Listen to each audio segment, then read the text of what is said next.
Para sa ating lagay ng panahon, malaking bahagi ng bansa ang makararanas ng pag-ulan dahil sa tatlong weather systems. Kung ano-ano ang mga lugar na yan, makakausap natin si Pag-asa Weather Specialist Veronica Torres. Magandang tanghali po, Ma'am Veronica.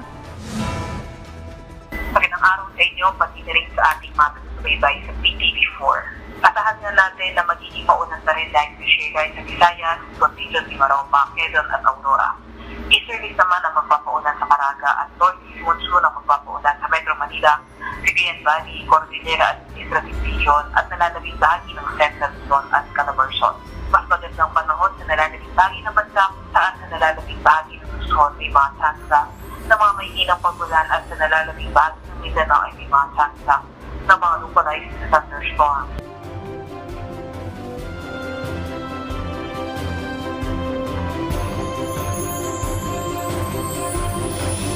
Meron din tayo nakataas ng gale warning sa seaboard ng Luzon at eastern seaboard ng Visayas. Kaya kung maaari, ay huwag munang pumalao sa mga lugar na iyon dahil magiging maalon hanggang sa napakaalon ng karagatan.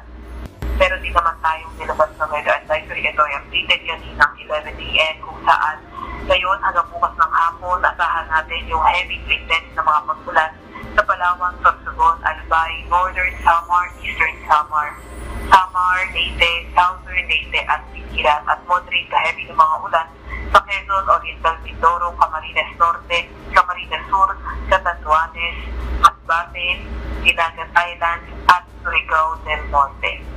Sa kasalukuyan, wala naman tayo monitor na low pressure area or bagyo sa loob or malapit sa ating Philippine Area of Responsibility. At yan nga muna ang pinakahuli sa lagay na ating panahon.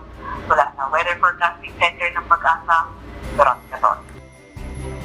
Maraming salamat, Pag-asa Weather Specialist Veronica Torres.